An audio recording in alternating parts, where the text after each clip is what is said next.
researchers that are studying cancer research. They don't have the technical expertise to take a large language model, make it smaller, and work for my data set. So we've got to take this technology, simplify it, bring it to researchers so everyone can use it, so it's accessible. Welcome to the Horizon Lab podcast. Today we're having a conversation with Michael Brown. Michael Brown is the founder of CloudNine AI, who are absolutely transforming the way that healthcare companies handle their data. They're using AI custom trained models to process healthcare data. So without further ado, let's welcome Michael. Hey, Michael, welcome to the podcast. Austin, thanks for having me. I appreciate it. How are you doing today? Things are really good. Things are really good. Things are going well considering, all these fires that are happening around town. Oh, yeah. So are they affecting you or are they close by? Well, they're at our office. So our office is Ooh. in Santa Monica. It's not affecting the office. It's just affecting the condition. So I'm just going to stay away from it. But, it's just unfortunate. Yeah, that is unfortunate. So let's just dive right in. So, Michael, you've had such an interesting journey, starting in healthcare, diving into the tech world. Can you share a bit about how the transition happened and what led you to create Cloud9 AI? Well, as you mentioned, I started in healthcare. The first 5 years of my career were on the provider side, publicly traded companies. I was more of a corporate person dealing with compliance and corporate things. And then after the first company, I went to another organization that was scaling pretty quickly in healthcare as well. Had just one company had gone public, the next company had gone public as well. And I was lucky that I left after my 2-year cliff. So it was a good experience to gain on both of those organizations, especially at the corporate level. And then it just so happened I was in the Bay Area, Santa Clara area at the second company, and you're just around all of this technology, right? Things that are happening. The internet had just begun. And so I just saw that opportunity to go into technology.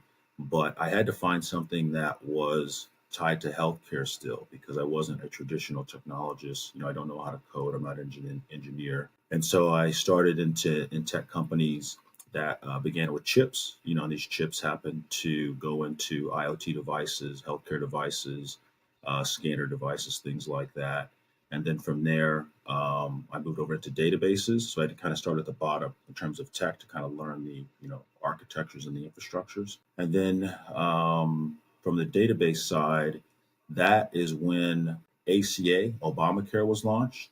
And so that gave me a really close up opportunity to see what these engineers were doing kind of in dev operations and dev tools and what they were, dealing with, different compliance things. And so that was kind of the genesis of Cloud9 is we want to build something that can work for these DevOps teams, a dev tool, because once you're there, you're locked in there. It's easy to really expand within an organization.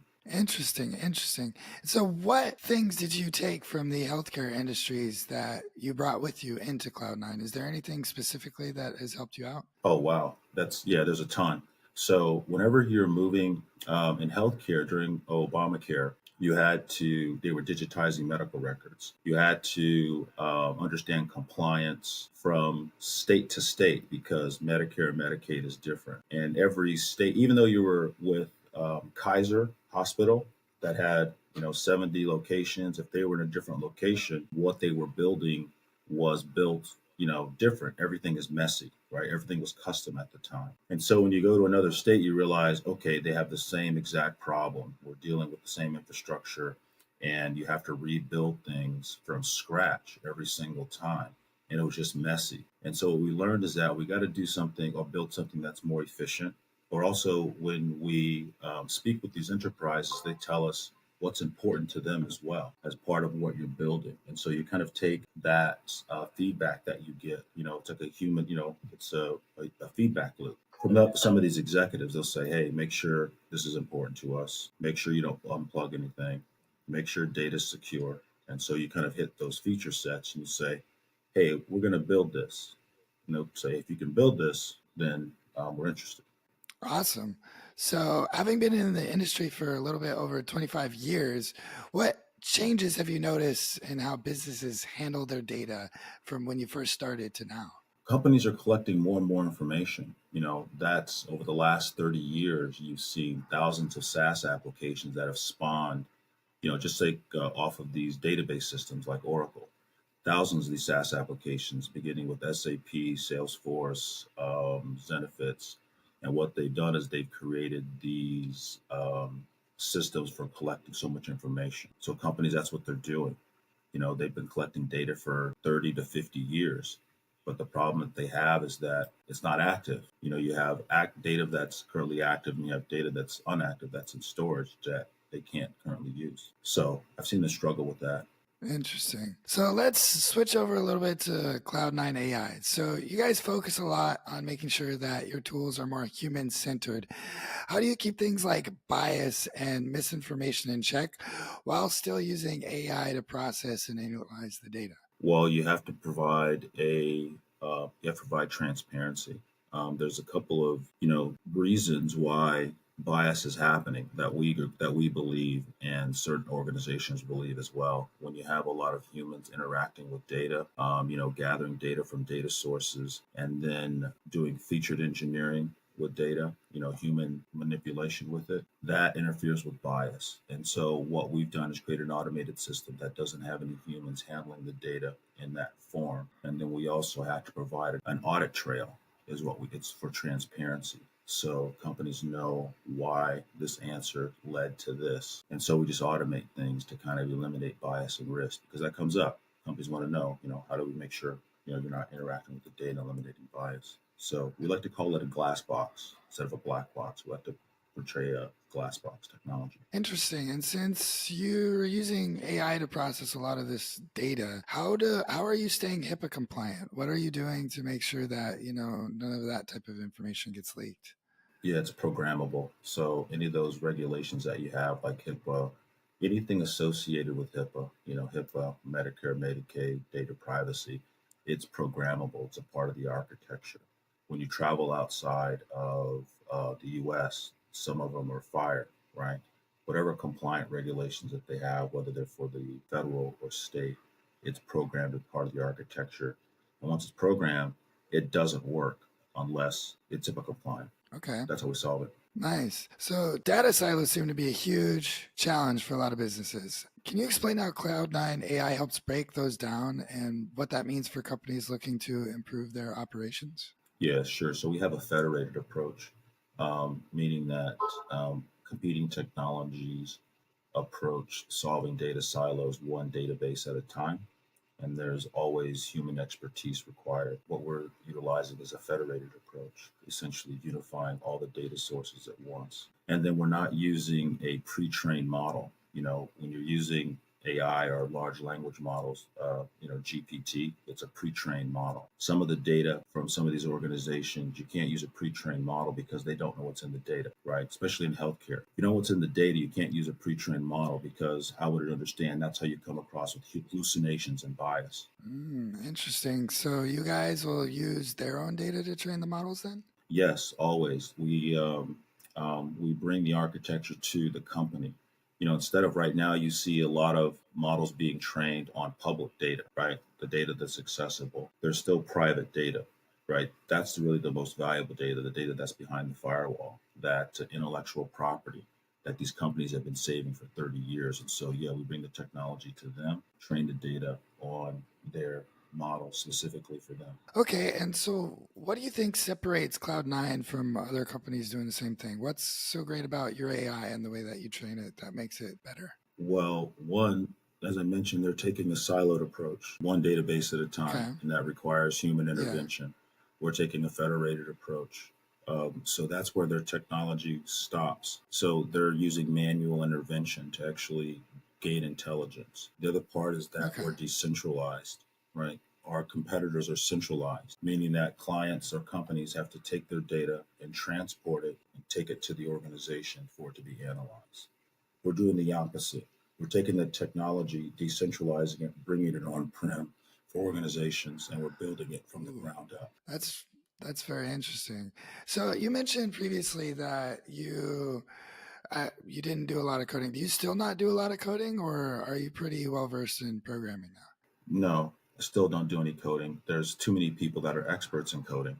I mean, think about it. It would be bad for the organization because there's too many people that are much better, right? Yeah. So what's it like for you to manage programmers then? They bring out the best in you. I mean, that's how I learned technology is work not managing programmers. You're around data scientists, so it's not just programmers, engineers. You're around a lot of scientists as well. So on all of everyone I have, they're experts in their field. They're subject matter experts. Data privacy, finance, HIPAA. I know I a little bit of, just because of my background in healthcare, I know HIPAA, but you actually have to have people that are experts in HIPAA that really understand it, right? And privacy. And so we have to keep an open line of communication. Obviously, one, we use what's called the methodology of our technology is associative. It's mimicked after associative learning. It's how humans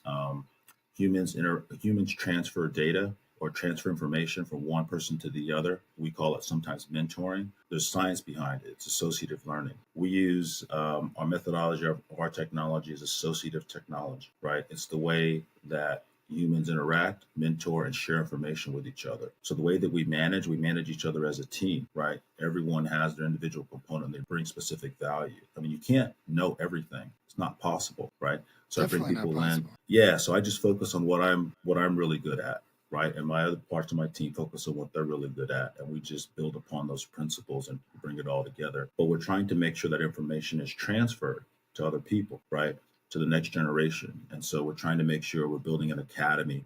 And we're also partnering with some universities to make sure we take this information, our AI that we're using, and hopefully other developers will build applications using our tools. That's beautiful. So it's more of a collaborative environment then. You guys work together. It's not more like just one person with a system and putting that system upon the data scientists and developers. It's more like everybody kind of contributes. You have to. You can't build anything great as an individual. You have to be collaborative. And I try to tell my team the same thing. We have to have peer review. We have issues internally, just like every startup. Everyone has their own ideas, but we say, hey, we have to have peer review. We run them by each other. I run every idea that I have by my co-founder to make sure that we hash it out. Plus, I go to my CIO, my CTO. We just hash it out. To make sure that it's all in line. It's not just one person. It's like, hey, we take this idea, how do we implement it? And then we try to organize and say, okay, let's focus on the next 100 days. Is this our strategy the next 100 days? Boom, we kind of break it down and compartmentalize it so we don't lose focus. Yeah. How often do you guys do your peer reviews? All the time. Anytime there's a thought, Yeah. anytime, yeah, because, well, the problem is that you're working in it. So it's our environment right now, we're working distributed. Okay. If we were in an office environment, you would have that water cooler talk afterwards. After a conference meeting, you just have naturally, whether it's lunch or coffee. But now we're working distributed, so we've got to have it like constantly. My co-founder, he's saying we need to have it, every week. So we're gonna have another meeting next week and go through this. But the peer review needs to happen continuously, right? As people are interacting and moving to different strategies. Somebody moving on a marketing strategy in Canada versus somebody moving on a strategy in Dubai. It's like make sure we all have the same principles in mind. It's going to be different there, but make sure we have the same core principles in mind. We're all in line. Interesting. And so do all you guys work in an office environment or are some people also remote? Well, the engineering team works in an office environment. Yeah, the lab, the programmers, right? The data scientists, the programmers, the lab folks, they're in an office environment. I'm there, but I'm more on the business side. So I have my co-founder. He's technical. He leads a technical team. I mean, that's his Okay. expertise. That's it. That's his side of the house. I'm on the business side. Got it. Okay, that makes sense. So everybody's chasing after AI. How do you think AI is going to change healthcare in the near future? Automating research. Automating research? Yeah, for researchers, yeah, because you got a lot of researchers that are collecting information. AI has only been used for structured data, right? Machine learning, you've been using it for Excel spreadsheets, financial information, structured data. When you move into healthcare, a lot of that data information is unstructured, right? It's difficult to take that data and to bring it into what we call production, where it's actually usable, right? Data's been collected for many, many years. I mean, just take COVID, right? You've been collecting data for just 4 years. It's not even accessible. You can't even analyze it right now and share that information. And that's with large organizations. And so then you have researchers, let's say, that are studying cancer research, a really rare disease of cancer research. They've been doing it for 25 years. That's their expertise. They don't have the technical expertise to say, okay, I'm going to go take a large language model, take that large model, make it smaller, and work for my data set, right? They're just not going to become software techies to be able to do that. So we've got to take this technology, simplify it, bring it to researchers so everyone can use it, so it's accessible. Right now, some of the researchers don't have access. They have to partner with universities and use some of their tools, right? Or build an entire data warehouse. How do they get AI? They can't call NVIDIA and order 3,000 chips, right? Oh, no way. It's not accessible, right? So you've got to take the technology to them. So we're looking at, really automating research is going to be the key. So every researcher has access. They don't. That's interesting. So when you guys interact with a company, you say you bring the technology to them. Is it on like a rental basis, or do they end up owning the technology when the interaction is Well, you done? wouldn't own the technology. Think of it like Microsoft Excel. We're designing Microsoft Excel. I'm putting Excel on prem. How you use it is up to you, right? Okay, That's how we think about it. You don't own Excel. You own that version of Excel. It's on prem for you and it's privatized for you. It's your own got it. virtual private network. So what I want to mention with healthcare as well, where I think AI will make a difference, is not just in the treatment of healthcare, but also in the prevention of, right? You have the treatment of, you have the instance of how do we treat this, but in a lot of situations, you want the researchers looking at how do we prevent this as well, right? And back to cancer, what cancer's researchers have figured out that what's known is that once your gene has been damaged by cancer, there's nothing to rebuild it. It's not repairable. Hmm. Damage, figure out a way to treat it. Now let's figure out a way to prevent it. So the models that you run to try to prevent that, that's what's going to be interesting, right? To be able to break that information down and give it to individuals, not just enterprises, but individuals, and say, hey, if I want to be able to prevent, not just cancer, but how I feel, anxiety, stress, Crohn's. This is what I want to know. Interesting. So, with your experience, what advice would you give to somebody starting out a tech or AI company? Try to keep it simple and approach something that's really small. And what I mean by that is that we took things as we were trying to eat the whole elephant, right? When our approach started, and instead of trying to eat the whole elephant, we broke things down to try to keep things simpler. And so, okay, let's try to solve a really simple problem, solve that problem, make an iteration of it. Even if it makes $1, right? Even if it generates $1, at least I've got somebody paying me $1, then I can make an iteration of it. So I would say start small. Begin attending conferences, listen to what some of the problems that these enterprises will tell you, because some of them will tend to, you might say this is a good idea and you're going to build something. And it's really hard to get what we call a client interview, right? To ask them, hey, what kind of problems do you have? What are you guys talking about in the conference room behind closed doors? That's ideal. But sometimes if you go to some of the trade events and conferences, some of them are open. Some of these enterprises are there and they'll say, hey, we're here to meet startups, right? I went to a healthcare conference and it just resonated.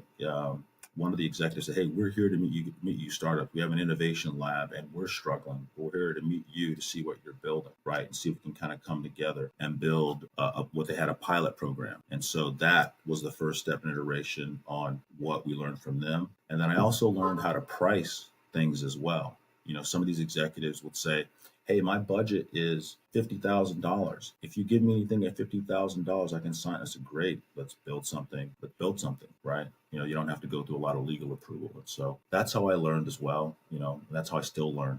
I still go to the conferences. It's very strategic for me. I learn from all these conferences. So that's where I would start. That's a huge tip. Definitely. Thanks for that. That's awesome. So I always try to end the podcast with a kind of fun question. So if you could have dinner with anybody, doesn't matter if they're alive or dead, could be past, present, who would it be and why? So that's an interesting question. So recently it'd be Michael Saylor. I'm just so Michael fascinated Saylor. about, yeah, him from MicroStrategies. I've never I met him. don't. So if you I don't want to bore you, but if you know the story of MicroStrategies, and Saylor tells it the best, but he's just saying, hey, he was at a time where he was trying to compete with all the big guys, right? And is in terms of his technology and his stock, and he wasn't able to do it. He was really frustrated, and he turned into buying Bitcoin. So MicroStrategies is one of the largest Bitcoin owners right now, and he's just very honest about it. And at the time, so he was the longest acting CEO in Silicon Valley. I mean, after like 33 years in Silicon Valley, so the guy is he's seen a lot, man. And a lot of CEOs talk to him. And so if you get in his circle and you're able to get his advice, like that's the guy I would, have a beer with, hands down. Just to go through all of that. When you hear it, just say, man, he just goes through so much detail. Just to hear it again, it's just crazy. So that's definitely one. It's awesome. Well, thanks a lot for jumping on the podcast, Michael. If anybody wanted to reach out to you, where could they find your information? Oh, CloudNineAI.com. Beautiful. That's it. Awesome. Well, I appreciate having you. I appreciate it. Thanks, Austin. It's been a pleasure. Thank you.